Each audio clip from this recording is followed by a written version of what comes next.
suivre les programmes de Walf. Bienvenue dans Actu en 7. Pour cette semaine, nous recevons Ibrahim Ali Safaï à notre droite. Il est directeur de publication de Presse Afrique. Nous recevons également à notre gauche Issa Sall. Il est directeur de publication de Nouvel Horizon. L'actualité de cette semaine, ce sont évidemment les sorties, les multiples sorties dans l'arène politique et les sorties de personnes de l'entourage immédiat du président de la République et de la coalition Benno Bokk Yakaar. Nous allons écouter quelques-unes des phrases qui ont en tout cas suscité l'actualité politique de la semaine. Nous allons écouter tour à tour Maître Alioune Badara Cissé et Mansour Faye. Les propos recueillis par Gabriel Barbier. À vous, Monsieur le Président de la République et de l'Alliance pour la République. C'est vrai, je vous disais à Saint-Étienne, réveillez-vous avant qu'il ne soit minuit. Réveillez-vous à l'heure qu'il vous plaira, mais réveillez-vous tout de même. Les bases de l'APR, les jalons, on a commencé à poser les jalons de l'APR à partir de 2004, quand le président Macky était Premier ministre, et sans le savoir en réalité, sans le savoir. Vous savez, Maître Cissé est un Sénégalais, hein, comme tout le monde, il a le droit de déposer sa candidature. Nous lui souhaitons la bienvenue dans l'arène politique. L'APR évolue donc dans une coalition de partis. Et au moment opportun, de toute façon, les membres de cette coalition-là vont se prononcer sur le choix du candidat. Naturellement, comme nous le disons toujours, en tout cas cette candidature ne peut pas échapper à l'APR, d'autant plus que l'APR, en tout cas après les élections présidentielles, l'heure du premier tour, en réalité, l'APR était première parmi les partis qui étaient dans l'opposition.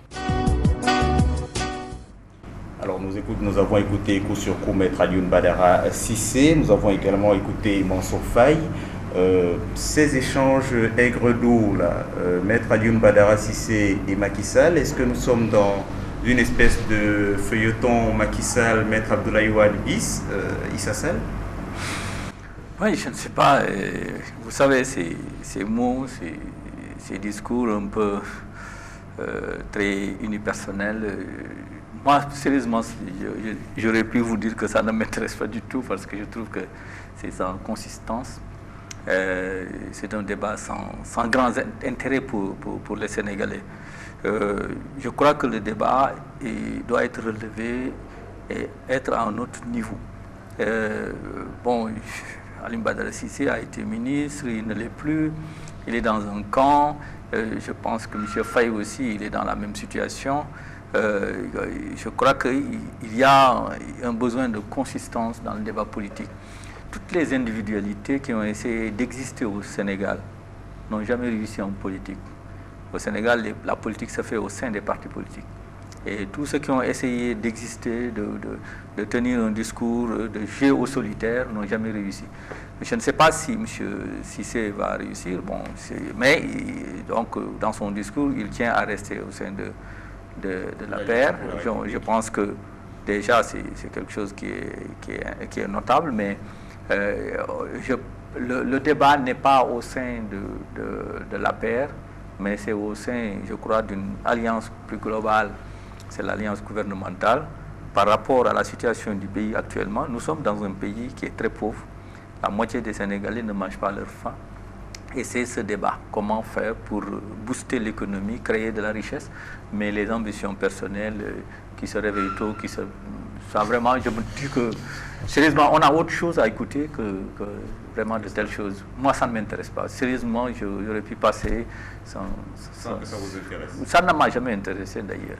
Je préfère un débat de fond que Cissé puisse développer une stratégie politique pour la conquête de Saint-Louis, pour avoir s'il a une ambition nationale, que M. Faye, qu'il défende son président, mais pas en disant qu'il se réveille tôt ou qu'il se couche tard, c'est son problème personnel du président. Le président, ce qui est important, c'est son discours, c'est le contenu de ce qu'il dit, c'est le contenu de son discours, mais c'est sa vie privée n'intéresse pas particulièrement les Sénégalais. Donc, sérieusement, moi personnellement, j'aurais pu passer sur ça et c'est dommage qu'on en discute d'ailleurs. Alors, Ibrahim Ali Safaï, vous aussi, vous avez le sentiment que le véritable débat est ailleurs? Oui, effectivement, je pense que le véritable débat est ailleurs parce que les Sénégalais actuellement sont très fatigués et je pense que ça serait bien en tout cas qu'ils nous montrent la voie, comment faire pour s'en sortir. Les jeunes qui demandent de l'emploi, les chefs d'entreprise qui n'arrivent pas à payer et qui sont au bord du gouffre. également les femmes qui sont au marché et qui n'arrivent plus à avoir des clients ou qui n'arrivent plus en tout cas à écouler leurs marchandises comme il le faut. Mais moi je pense qu'en fait c'est quelque part ils sont en train un peu d'amuser la galerie et de nous en tout cas de nous occuper à autre chose au lieu de penser en tout cas à ce qui est beaucoup plus essentiel, à ce qui est beaucoup plus important. Mais tout de même, il faut quand même dire, quelque part, on a l'impression que c'est ce qui s'était passé au PDS qui est en train de revenir. Il y a, disons, les deux camps, aussi bien au niveau du pouvoir que de l'opposition, qui cherche à manipuler la presse et qui arrive malheureusement. Chaque fois, on distille des informations en disant... Vous justement, de la presse en ligne, vous êtes directeur de publication de Presse Afrique, souvent on vous fait le reproche de trop vite relayer justement ce que vous recevez par SMS sans le recouper. Ah non, parce qu'un SMS, ce n'est pas une information, ça, nous le savons tous.